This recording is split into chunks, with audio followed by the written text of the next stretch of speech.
Hey guys, this is Venky. Welcome to Vijay Venky vlogs. ఈరోజు అయితే మనం కార్తీక పౌర్ణమి సందర్భంగా ఒక స్పెషల్ దేవాలయాన్ని అయితే దర్శించుకోబోతున్నాం. ఈ దేవాలయం ప్రత్యేకత ఏంటంటే ఇక్కడ ఉండేది మరకత శివలింగం అనమాట. అవునండి, బ్రహ్మసూత్రం కలిగిన మరకత శివలింగం. అలాంటి ఒక దేవాలయాన్ని అయితే కార్తీక పౌర్ణమి సందర్భంగా మీకోసం అయితే తీసుకొచ్చాను.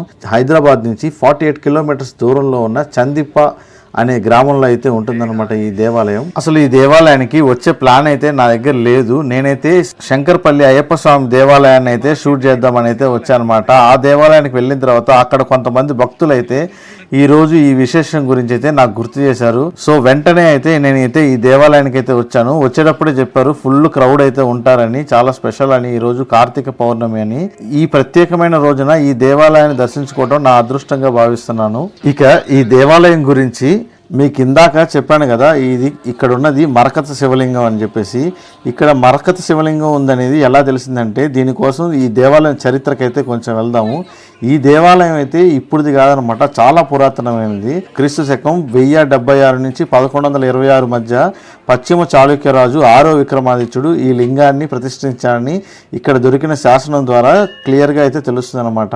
క్రీస్తు శకం 1101 సంవత్సరం కార్తీక శుద్ధ పంచమి గురువారం నాడైతే ప్రతిష్ఠ ఉత్సవం జరిగిందని అదే శాసనంలో స్పష్టంగా రాసిపెట్టారు. దాదాపు 920 ఏండ్ల చరిత్ర కలిగిన ఈ పురాతన శివాలయం అయితే కాల పరిషకుల్లోనే శిథిలమైతే అయిపోయింది. 2007లో శివరాత్రి సందర్భంగా ఒక భక్తుడు ఆలయంలో అభిషేకం చేశాడు.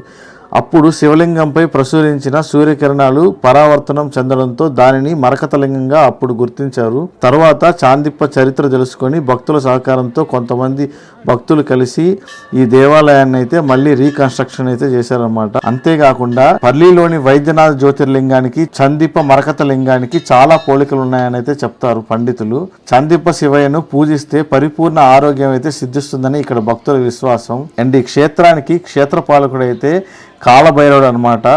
ఆలయ ప్రాంగణంలోనే ఉంటాడు. అంతేకాకుండా అప్పుడప్పుడు శివుడి కుమారుడైన సుబ్రహ్మణ్య స్వామి ఇక్కడ నాగుపాము రూపంలో సంచరిస్తూ ఉంటారని అయితే చెప్తున్నారు. తెలంగాణతో పాటు మహారాష్ట్ర, కర్ణాటక నుంచి కూడా ఇక్కడికి భక్తులు అయితే వస్తుంటారంట. ఇప్పుడు ఇక్కడ చూస్తున్నారు కదా, ఈయనే అనమాట ఈ దేవాలయానికి క్షేత్రపాలకుడు కాలభైరవుడు. ఇక్కడ మరొక విచిత్రం ఏంటంటే, ఆ కింద ఒక రాయి అయితే ఉంటుంది కదా, ఆ స్టోన్ మీద చేయి పెట్టి మనం కోరికలు అయితే కోరినట్టయితే అవి నెరవేరితే అది జరిగితే అంటే గనక ఆ స్టోన్ అయితే తిరుగుతుందంట. నేనైతే ట్రై చేశాను, మా ఫ్రెండ్స్ అయితే ట్రై చేశారు. వాళ్ళు చేయి పెట్టగానే ఆటోమేటిక్గా అదే తిరిగిందని అయితే చెప్పారు. నేనైతే ట్రై చేశాను, నాకైతే ఆ స్టోన్ అయితే తిరగలేదు. మరి ఏమో నాకైతే తెలీదు. నేనైతే జెన్యున్గా తిప్పడానికి కూడా ట్రై చేయలేదు, ఆ స్టోన్ అయితే తిరగలేదు. అండ్ మనమైతే ఇప్పుడు డైరెక్ట్గా దేవాలయానికి అయితే వచ్చేద్దాం. ఫుల్ క్రౌడ్ అయితే ఉన్నారన్నమాట. నేను ఇక్కడ పర్మిషన్ తీసుకొని కొంచెం సైడ్ నుంచి అయితే లోపలికైతే వెళ్ళాను. చూస్తున్నారు కదా, బ్రహ్మసూత్రం కలిగిన మరకత శివలింగాన్ని అయితే అభిషేకం అయితే జరుగుతుంది. ఈరోజు కార్తీక పౌర్ణమి కావడంతో భక్తులు అయితే చాలా మంది అయితే వచ్చారన్నమాట. కార్తీక పౌర్ణమి రోజు ఈ శివలింగాన్ని దర్శించుకుని అభిషేకం చేయడం అనేది నా అదృష్టంగా అయితే నేను భావిస్తున్నాను.